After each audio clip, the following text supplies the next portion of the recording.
फल सहित भिन्न भिन्न संयमों का वर्णन। योग दर्शन विभूतिपाद 16वां सूत्र।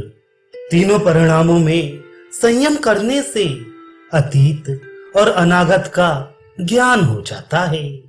व्याख्या: धर्म परिणाम, लक्षण परिणाम और अवस्था परिणाम, इस प्रकार जिन तीन परिणामों का पहले वर्णन किया गया है, उन तीनों परिणामों में संयम अर्थात धारणा, ध्यान और समाधि कर लेने से योगी को उनका साक्षात्कार होकर भूत और भविष्य का ज्ञान हो जाता है।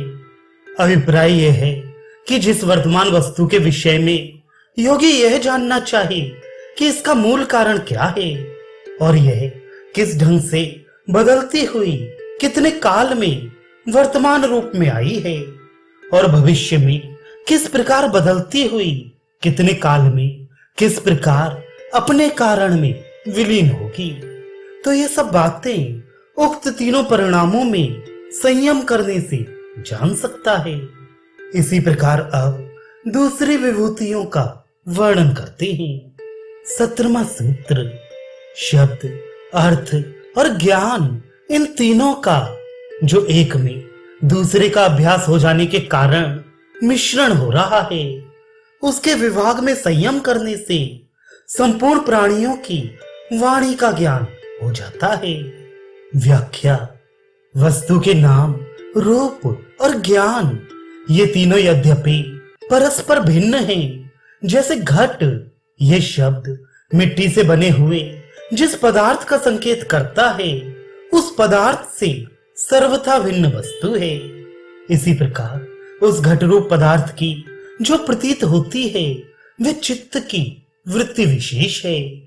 अतः वह भी घट रूप पदार्थ से सर्वथा भिन्न वस्तु है, क्योंकि शब्द वाणी का धर्म है, घट रूप पदार्थ मिट्टी का धर्म है और वृत्ति चित्त का धर्म है। तथापि तीनों का परस्पर अध्यास के कारण मिश्रण हुआ रहता है। अतः जब योगी विचार द्वारा इनके विभाग को समझकर उस विभाग में संयम कर लेता है, तब उसको समस्त प्राणियों की वाणी के अर्थ का ज्ञान हो जाता है। 18वां सूत्र। संयम द्वारा संस्कारों का साक्षात कर लेने से पूर्व जन्म का ज्ञान हो जाता है। व्याख्या: प्राणी जो कुछ कर्म करता है एवं अपने इंद्रियों और मन बुद्धि द्वारा जो कुछ अनुभव करता है, वे सब उसके अंतःकरण में संस्कार रूप में संचित रहते हैं। उक्त संस्कार दो प्रकार के होते हैं, एक वासना रूप जो कि स्मृति के कारण है, दूसरी धर्म अधर्म रूप जो कि जाति, आयु और भोग के कारण है। ये दोनों ही प्रकार के संस्कार अनेक जन्म जन्मांतरों से संग्रहित होते आ रहे हैं। उन संस्कारों में संयम करके उनको प्रत्यक्ष कर लेने से योगी को पूर्व जन्म का ज्ञान हो जाता है। जैसे अपने पूर्व संस्कारों के साक्षात्कार से अपने पूर्व जन्म का ज्ञान होता है, उसी प्रकार दूसरे के संस्कारों में संयम करने से उसके पूर्व जन्म का भी ज्ञान हो सकता है। 19वां सूत्र। दूसरे के चित्त का संयम द्वारा साक्षात्कार कर लेने से दूसरे के चित्त का ज्ञान हो जाता है। श्री विज्ञान भिक्षु का अर्थ है कि संयम द्वारा अपने चित्त की वृत्ति का साक्षात्कार कर लेने से योगी संकल्प मात्र से ही दूसरे के चित्त को जान लेता है कि यह कुछ चिंतन करने में लग रहा है या नहीं, इस समय ये प्रक्षिप्त है या मूढ़ है या प्रशांत है इत्यादि। 20वां सूत्र। किंतु वह ज्ञान आलंबन सहित नहीं होता, क्योंकि वैसा चित्त योगी के चित्त का विषय नहीं है। व्याख्या: चित्त के साक्षात्कार से योगी को जो दूसरे के चित्त का ज्ञान होता है, वह केवल चित्त के स्वरूप मात्र का ही होता है। उस चित्त के सालंबन का, यानी उसका चित्त जिस वस्तु का चिंतन कर रहा है उसका ज्ञान नहीं होता, क्योंकि योगी के चित्त का विषय दूसरे का चित्त है, उसका आलंबन नहीं है। अब दूसरी सिद्धि का वर्णन करते हैं। 21वां सूत्र। शरीर के रूप में संयम कर लेने से जब उसकी ग्राह्य शक्ति रोक ली जाती है, तब चक्षु के प्रकाश का उसके साथ संबंध न होने के कारण योगी अंतर्धान हो जाता है। व्याख्या। जब योगी अपने शरीर के रूप में संयम कर लेता है, तब वह दूसरे के देखने में आने वाली शरीर की दृश्य शक्ति का संकल्प मात्र से अवरोध कर सकता है। उसका अवरोध कर लेने पर दूसरों के नेत्रों की प्रकाशन शक्ति से उसका संबंध नहीं होता, इस कारण उसे कोई देख नहीं सकता। इसका नाम अंतर्धान है। इसी तरह यदि योगी शब्द में संयम कर लेता है तो उसके शब्द को कोई सुन नहीं सकता। यदि शरीर के स्पर्श में संयम कर लेता है तो उसे कोई छू नहीं सकता। इत्यादि सिद्धियां भी उपलक्षण से समझ लेनी चाहिए। अन्य सिद्धि का वर्णन करते हैं। 22वां सूत्र। उपक्रम सहित और ऐसे 2 प्रकार के कर्म होते हैं, उनका संयम कर लेने से योगी को मृत्यु का ज्ञान हो जाता है, अथवा अरिष्टों से भी मृत्यु का ज्ञान हो जाता है। व्याख्या। जिन कर्मों के फलस्वरूप मनुष्य की आयु का निर्माण होता है वे 2 प्रकार के होते हैं। पहला सोपक्रम, अर्थात जिनके फल का आरंभ हो चुका है, जो कि अपना फल देने में लगे हुए हैं। दूसरा निरूपक्रम, जिसके फल भोग का आरंभ नहीं हुआ है। इन दोनों प्रकार के कर्मों में संयम करके जब मनुष्य इनको इस तरह प्रत्यक्ष कर लेता है कि कौन कौन से कर्म कितने अंश में अपना फल दे चुके हैं और कौन कौन से कर्मों का कितना फल भोग बाकी है, और इनकी गति के हिसाब से कितने काल में दोनों प्रकार के समस्त कर्मों की समाप्ति हो जाएगी, तब उसे अपनी मृत्यु का अर्थात शरीर नाश के समय का पूरा पूरा ज्ञान हो जाता है। इसके सिवा अरिष्टों से अर्थात बुरे चिन्हों से भी मृत्यु का ज्ञान हो जाता है, परंतु यह ज्ञान प्रत्यक्ष नहीं है, अनुमान ज्ञान है। 23वां सूत्र। मैत्री आदि भावनाओं में संयम करने से मैत्री आदि विषयक बल मिलते हैं। व्याख्या। पहले मैत्री, करुणा और मुदिता, इन 3 प्रकार की भावनाओं का वर्णन है। चौथी जो उपेक्षा है वह भावना नहीं है, भावना का त्याग है। उनमें से पहली जो सुखी मनुष्यों में मित्रता की भावना है, उसमें संयम करने से योगी को मित्रता की सामर्थ्य प्राप्त हो जाती है, अर्थात वे सबका मित्र बनकर उनको सुख पहुंचाने में समर्थ हो जाता है। दूसरी जो दुखी मनुष्यों में करुणा की भावना है, उसमें संयम करने से योगी को करुणा बल प्राप्त हो जाता है, अर्थात उसका स्वभाव परम दयालु हो जाता है और उसमें हर एक प्राणी के दुखों को दूर करने की सामर्थ्य आ जाती है। तीसरी जो पुण्यात्मा मनुष्यों में मुदिता की भावना है, उसमें संयम करने से मुदिता का बल प्राप्त हो जाता है, अर्थात वे ईर्ष्या के दोष से सर्वथा शून्य हो जाता है और सदैव प्रसन्न रहता है। कोई भी परिस्थिति उसके मन में किंचन मात्र भी चिंता, शोक या भय की वृत्ति उत्पन्न नहीं कर सकती तथा वह दूसरों को भी अपनी ही भांति प्रसन्न बनाने में समर्थ हो जाता है। 24वां सूत्र।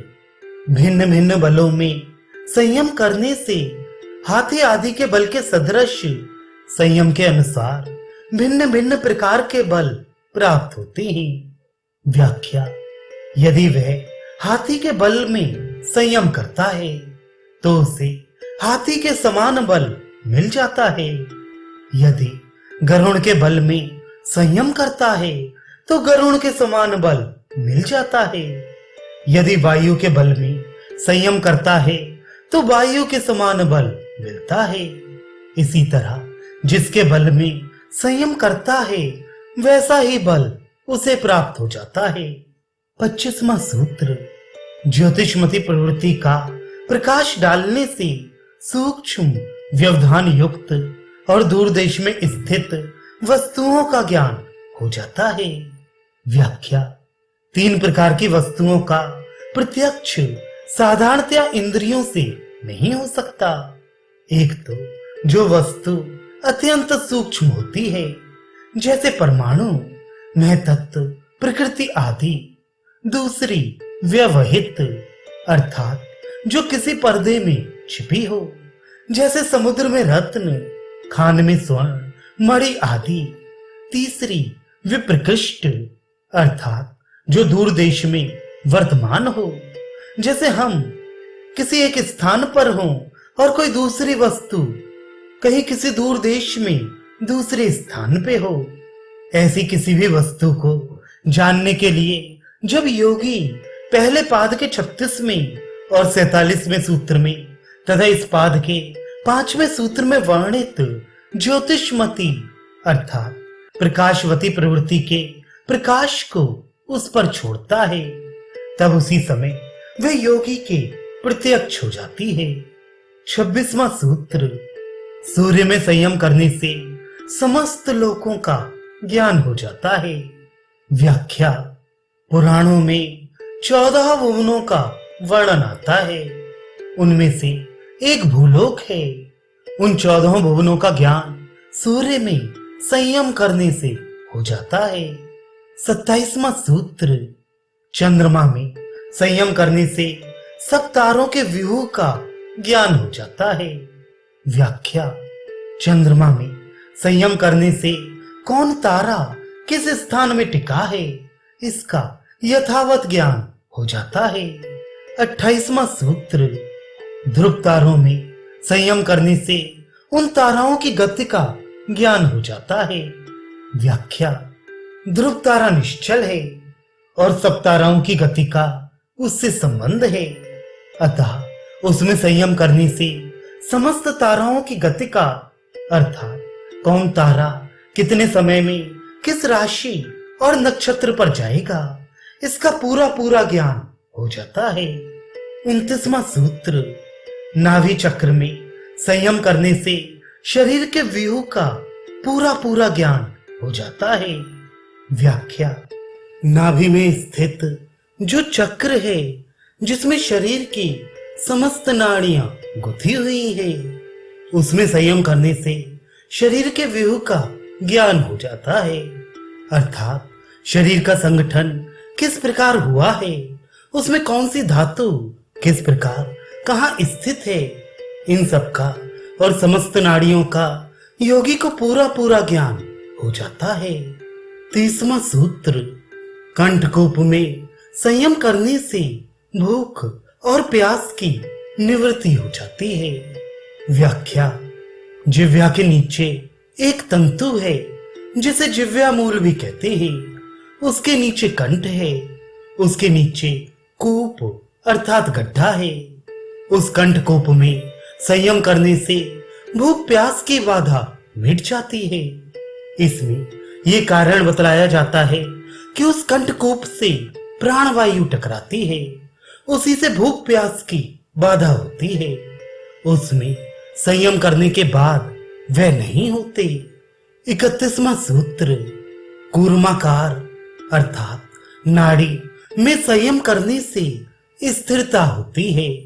व्याख्या, उक्त कूप के नीचे वक्ष स्थल में एक कछुए के आकार वाली नाड़ी है, उसमें संयम करने से स्थिर स्थिति की प्राप्ति हो जाती है, अर्थात चित्त और शरीर दोनों स्थिर हो जाते हैं। 32वां सूत्र, मूर्धा की ज्योति में संयम करने से सिद्ध पुरुषों के दर्शन होते हैं। व्याख्या, सिर के कपोल में एक छिद्र है, जिसको ब्रह्मरंध्र कहते हैं। वहां जो प्रकाशमय ज्योति है उसमें संयम करने वाले को पृथ्वी और स्वर्ग लोक के बीच में विचरने वाले सिद्धों के दर्शन होते हैं।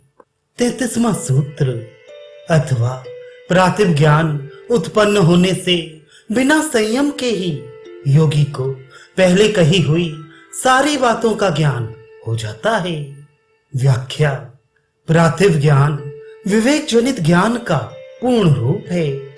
अतः जिस प्रकार सूर्य की प्रभा से, जो कि सूर्योदय से कुछ पहले प्रकट होता है, मनुष्य सब वस्तुओं को देख सकता है, उसी प्रकार प्रातिभ ज्ञान उत्पन्न होने से योगी सब कुछ जान पाता है।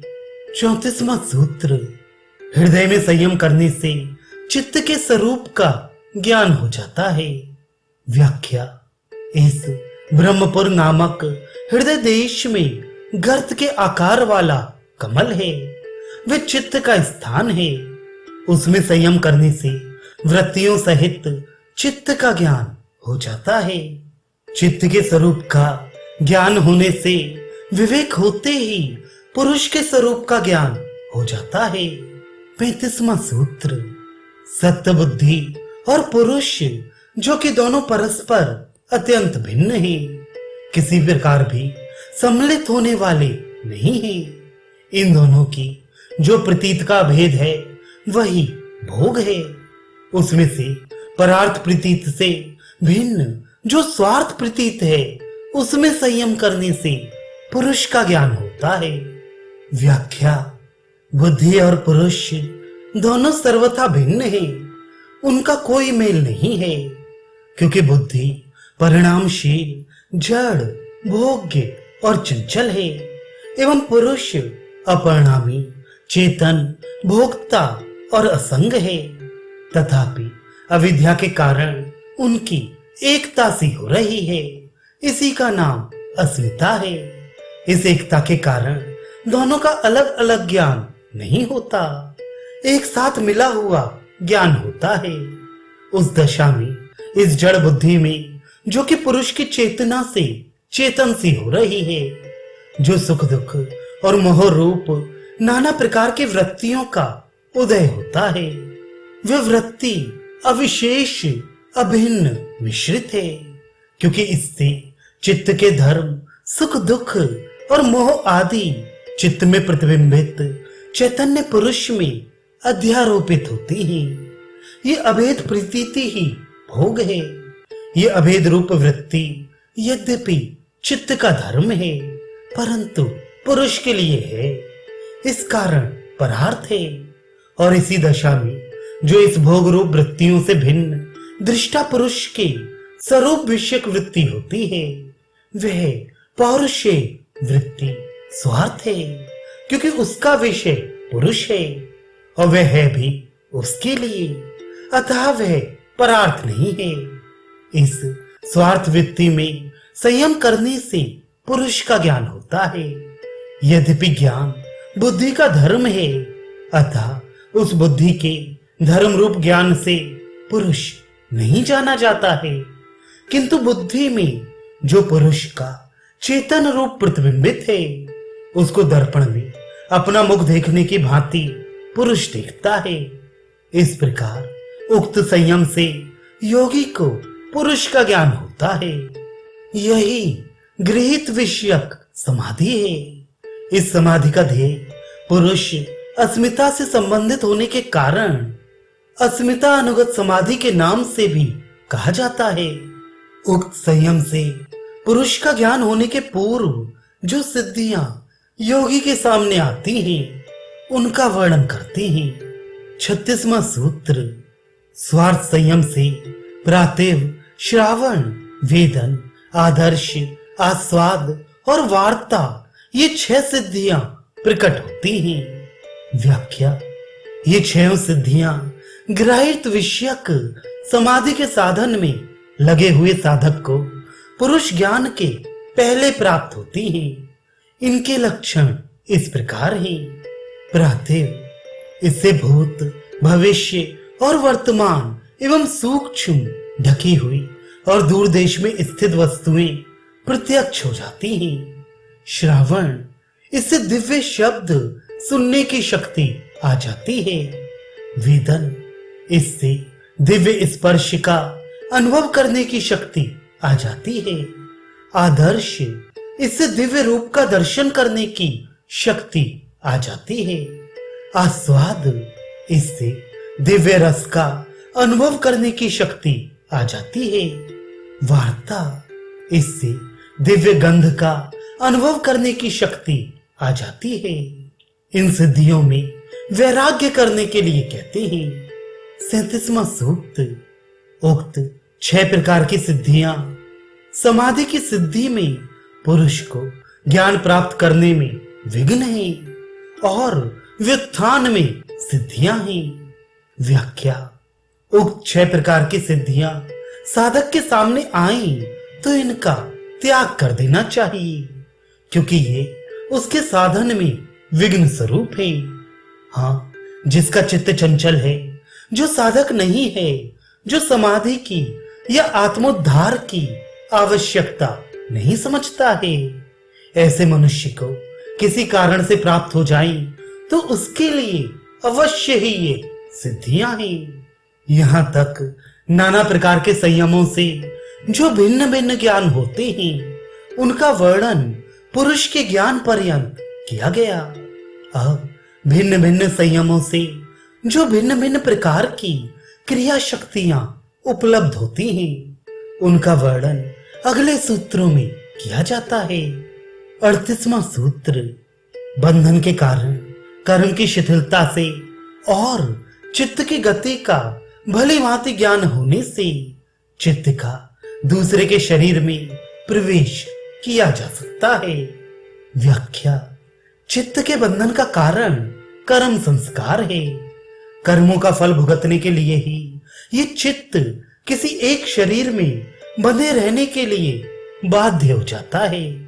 उक्त बंधन के कारण रूप कर्म संस्कारों को जब मनुष्य समाधि के अभ्यास द्वारा शिथिल करके चित्त को स्वच्छ बना लेता है और साथ ही जिन जिन मार्गों द्वारा चित्त शरीर में विचरता है, जाता आता है, उन मार्गों को और चित्त की गति को भी भली भांति जान लेता है, तब उसमें ये सामर्थ्य आ जाता है कि वह अपने चित्त को शरीर से बाहर करके दूसरे के मृत या जीवित किसी भी शरीर में प्रविष्ट कर सकता है।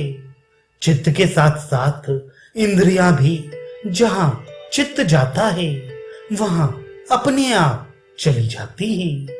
39वां सूत्र, उदान वायु को जीत लेने से जल, कीचड़, कंटक आदि से उसके शरीर का संयोग नहीं होता और ऊर्ध्वगति भी होती है। व्याख्या, शरीर के जीवन का आधार प्राण है। क्रिया भेद से उसके प्राण अपान, समान, व्यान और उदान ये 5 नाम हैं। उनके लक्षण इस प्रकार हैं। पहला प्राण, ये इन 5 में प्रधान है। इसकी गति मुख और नासिका द्वारा होती है। नासिका के अग्रभाग से लेकर हृदय तक शरीर में इसका देश है। अपान, ये नीचे की ओर गमन करने वाला है। नाभि से लेकर पाद तल तक इसका देश है। मूत्र, विष्ठा और गर्भ आदि इसी के वेग से नीचे उतरते हैं। समान, हृदय से लेकर नाभि तक इसका देश है। खान पान के रस को समस्त शरीर में यथा योग्य पहुंचा देना इसका काम है। इसकी गति सम है। व्यान, ये समस्त शरीर में व्याप्त रहता हुआ ही समस्त नाड़ियों में विचरता है।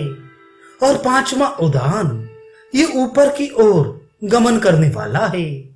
कंठ में रहने वाला और सिर तक गमन करने वाला है।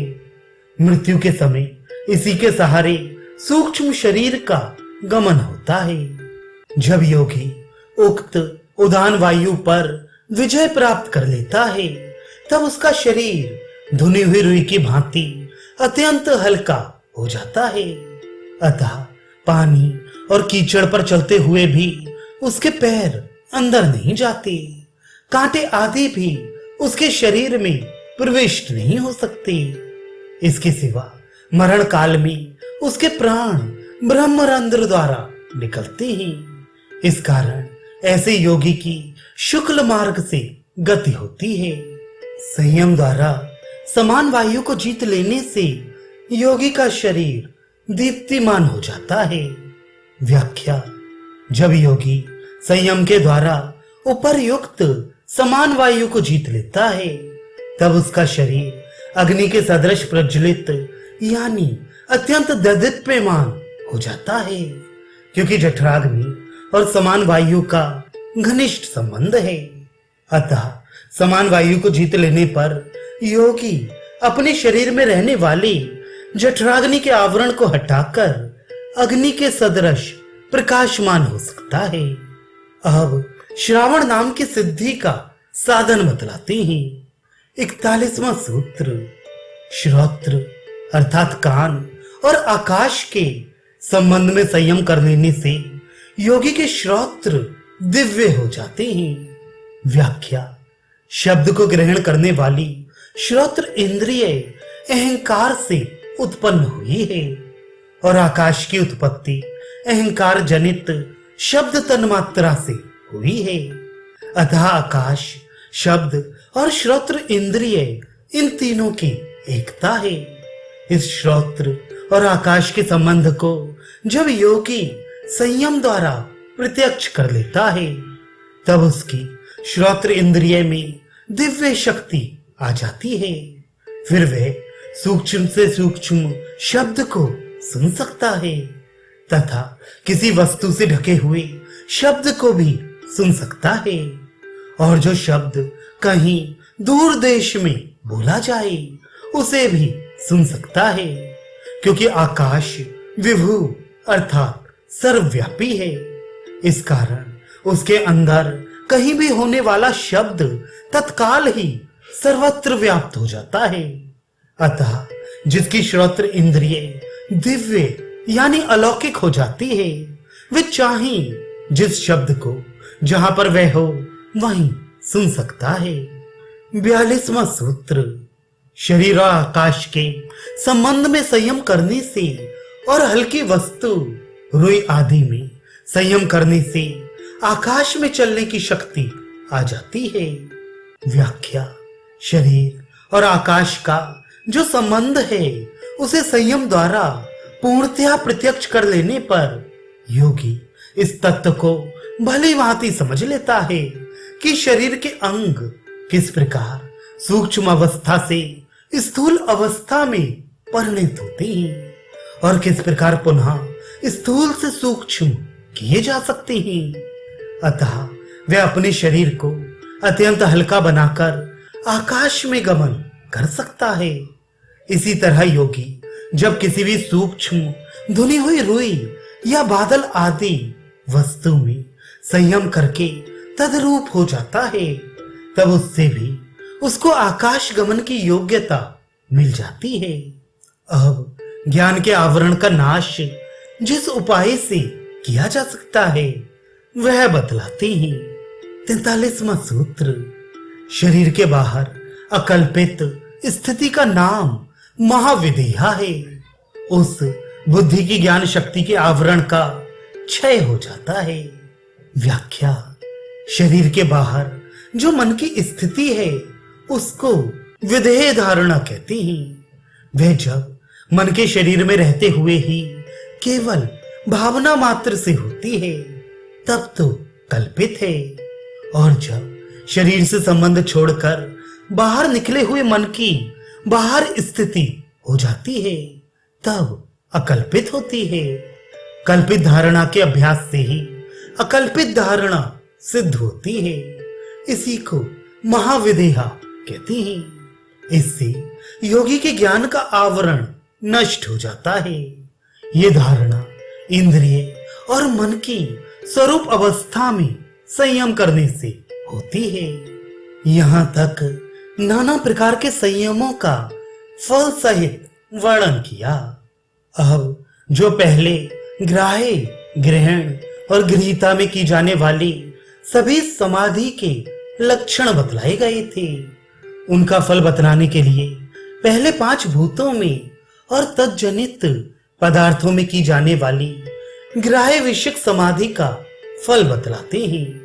44वां सूत्र भूतों की स्थूल, स्वरूप, सूक्ष्म, अन्वय, अर्थवत्व इन 5 प्रकार की अवस्थाओं में संयम करने से योगी को 5 भूतों पर विजय प्राप्त हो जाती है। व्याख्या। पृथ्वी, जल, अग्नि, वायु और आकाश ये 5 भूत हैं। इनमें से हर एक की 5 अवस्थाएं होती हैं। पहली स्थूल अवस्था, जिस रूप में हम इनको अपनी इंद्रियों द्वारा अनुभव कर रहे हैं, जिनको गीता में इंद्रिय गोचर नाम दिया है, वे इंद्रियों द्वारा प्रत्यक्ष अनुभव में आने वाले शब्द, स्पर्श, रूप, रस और गंध नाम वाले 5 विषय इनकी स्थूल अवस्था है। स्वरूप अवस्था, इनके जो लक्षण हैं वे इनकी स्वरूप अवस्था है। जैसे पृथ्वी की मूर्ति, जल का गीलापन, अग्नि की उष्णता और प्रकाश, वायु की गति और कंपन, आकाश का अवकाश, ये इनकी स्वरूप अवस्था है। क्योंकि इन्हीं से इनके भिन्न भिन्न सत्ता का अनुभव होता है। सूक्ष्म अवस्था, इनकी जो कारण अवस्था है, जिनको तन्मात्रा और सूक्ष्म महाभूत भी कहते हैं, वे इनकी सूक्ष्म अवस्था है। जैसे पृथ्वी की गंध तन्मात्रा, जल की रस तन्मात्रा, अग्नि की रूप तन्मात्रा, वायु की स्पर्श तन्मात्रा और आकाश की शब्द तन्मात्रा।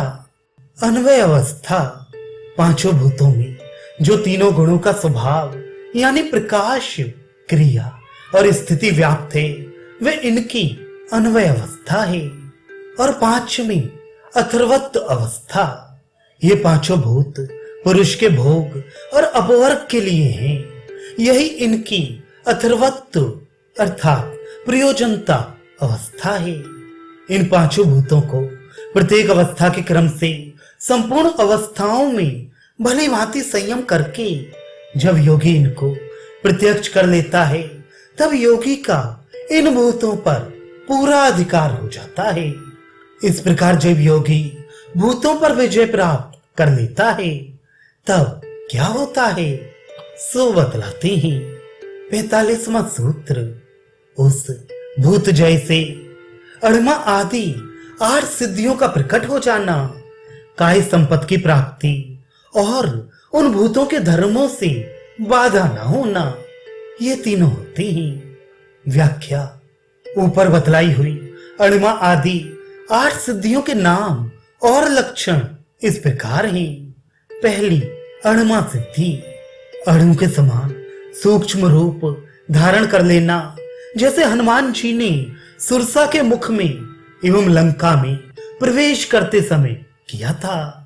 लगिमा, शरीर को हल्का कर देना, इससे जल, पंख और कंटक आदि से बाधा नहीं होती और आकाश में गमन करने की शक्ति आ जाती है। महिमा, शरीर को बड़ा कर लेना, जैसे हनुमान जी ने सुरसा के सामने किया था। गड़मा, शरीर को भारी कर लेना, जैसे हनुमान जी ने भीमसेन के मार्ग में रुकावट डालते समय किया था। प्राप्ति, जिस किसी इच्छित भौतिक पदार्थ को संकल्प मात्र से ही प्राप्त कर लेना। प्राकाम में बिना रुकावट भौतिक पदार्थ संबंधी इच्छा की पूर्ति अनायास हो जाना। वशित्व, 5 भूतों का और तज्जन्य पदार्थों का वश में हो जाना। और 8वीं सिद्धि ईशित्व, उन भूत और भौतिक पदार्थों का नाना रूपों में उत्पन्न करने की और उन पर शासन करने की सामर्थ्य। अब भूतों के धर्मों से बाधा न होने का वर्णन करते हैं। इसका यह भाव है कि भूतों के धर्म उस योगी के काम में बाधा नहीं डाल सकते। वह पृथ्वी के अंदर भी उसी प्रकार प्रवेश कर सकता है जैसे हर एक मनुष्य जल में प्रवेश कर सकता है। पृथ्वी का धर्म, स्थूल भाव, कड़ापन उसे बाधा नहीं पहुंचा सकता। उस पर यदि पत्थरों की वर्षा की जाए तो वे उसके शरीर में आघात नहीं पहुंचा सकते। इसी तरह जल का गीलापन उसके शरीर को गला नहीं सकता, अग्नि जला नहीं सकती। अर्थात सर्दी, गर्मी, वर्षा आदि कोई भी भूतों के धर्म उसके शरीर में किसी प्रकार की भी बाधा नहीं पहुंचा सकते। अब काय संपत्ति की व्याख्या करते हैं। 46वां सूत्र, रूप, लावण्य, बल और वज्र के समान संगठन ये शरीर की संपदाएं हैं। व्याख्या, अत्यंत सुंदर आकृति, समस्त अंगों में चमक, बल की बहुलता तथा शरीर के समस्त अंगों का वज्र की भांति दृढ़ और परिपूर्ण हो जाना, ये चारों शरीर संबंधी संपदा काय संपत्ति है। अब मन सहित इंद्रियों में की जाने वाली ग्रहण विषयक समाधि के फल का वर्णन करते हैं। 47वां सूत्र, ग्रहण, स्वरूप, अस्मिता, अन्वय और अथर्वत्व इन पांचों अवस्थाओं में संयम करने से मन सहित समस्त इंद्रियों पर विजय प्राप्त हो जाती है। व्याख्या, मन सहित इंद्रियों की 5 अवस्थाएं हैं। उनमें क्रम से संयम करने से योगी का इंद्रियों पर पूर्ण अधिकार हो जाता है। उनकी अवस्थाओं के 5 भेद इस प्रकार हैं। पहला, ग्रहण, विषयों को ग्रहण करते समय जो वृत्ति के आकार में मन सहित इंद्रियों की अवस्था है, ये उनकी ग्रहण अवस्था है। स्वरूप, मन और इंद्रियों का स्वाभाविक स्वरूप जो कि अपने अपने स्थान में विद्यमान रहता है और लक्षण संकेत से जानने में आता है, ये उनकी स्वरूप अवस्था है। अस्मिता, ये मन सहित इंद्रियों का सूक्ष्म रूप है। इसी से मन सहित 10 इंद्रियों की उत्पत्ति होती है, ये उनकी सूक्ष्म अवस्था है। अन्वय, मन सहित सब इंद्रियों में जो तीनों गुणों का स्वभाव यानी प्रकाश, क्रिया और स्थिति व्याप्त है, वे इनकी अन्वय अवस्था है। और 5वीं, अथर्वत्व अवस्था, ये मन सहित सब इंद्रियां पुरुष के भोग और अपवर्ग के लिए हैं, ये इनकी अथर्वत्व अवस्था अर्थात सार्थकता है। इस प्रकार जब मन और 10 इंद्रियों की 5 अवस्थाओं में योगी क्रम से संयम करके भली भांति उनको प्रत्यक्ष कर लेता है, तब इन सब पर उसका पूरा अधिकार हो जाता है। इंद्रियां और मन ये सभी अहंकार से उत्पन्न है तथा मन और इंद्रियों के मेल से पुरुष विषयों को ग्रहण करता है या अकेले मन के द्वारा करता है। अतः यहाँ इंद्रिय जैसे मन सहित सब इंद्रियों पर विजय समझनी चाहिए तथा मन में की जाने वाली और अस्मिता में की जाने वाली समाधि को भी ग्रहण में की जाने वाली समाधि के अंतर्गत समझना चाहिए। अब उक्त इंद्रिय जय का फल बतलाते हैं। 48वां सूत्र, उस इंद्रिय जय से मन के सदृश गति, शरीर के बिना भी विषयों को अनुभव करने की शक्ति और प्रकृति पर अधिकार, ये तीनों सिद्धियां मिलती हैं। व्याख्या, इन तीनों सिद्धियों का अलग अलग स्वरूप इस प्रकार समझना चाहिए। पहली सिद्धि मनोजवित्त, स्थूल शरीर और इंद्रियों के सहित मन की तरह एक क्षण में कहीं से कहीं दूर देश में जाने की शक्ति को मनोजवित्त अर्थात मन के सदृश गति की शक्ति कहते हैं। ये ग्रहण अवस्था में संयम का फल है। विकर्ण भाव, स्थूल शरीर के बिना ही दूर देश में स्थित वस्तुओं को प्रत्यक्ष कर लेने की शक्ति को विकर्ण भाव कहते हैं। जब योगी की महाविदेहा धारणा सिद्ध हो जाती है, उस समय भी मन और इंद्रियों में यही शक्ति काम करती है। उसी से मनुष्य दूर देश में स्थित पर शरीर को प्रत्यक्ष करके उसमें प्रविष्ट होता है। ये स्वरूप अवस्था में संयम का फल है। तीसरी सिद्धि प्रधान जय, कार्य और कारण रूप में स्थिर प्रकृति के संपूर्ण भेदों पर पूरा अधिकार हो जाना प्रधान जय है। यह अस्मिता, अनवय और अथर्वत्व अवस्था में संयम का फल है। ये संयम ही प्रकृति लय कहलाता है। ये तीनों प्रकार की सिद्धियां ग्रहण विषयक समाधि सिद्ध हो जाने पर अपने आप मिल जाती हैं। अगले अध्याय में गृहीता में होने वाली गृहीत विषयक समाधि का फल सहित वर्णन करेंगे।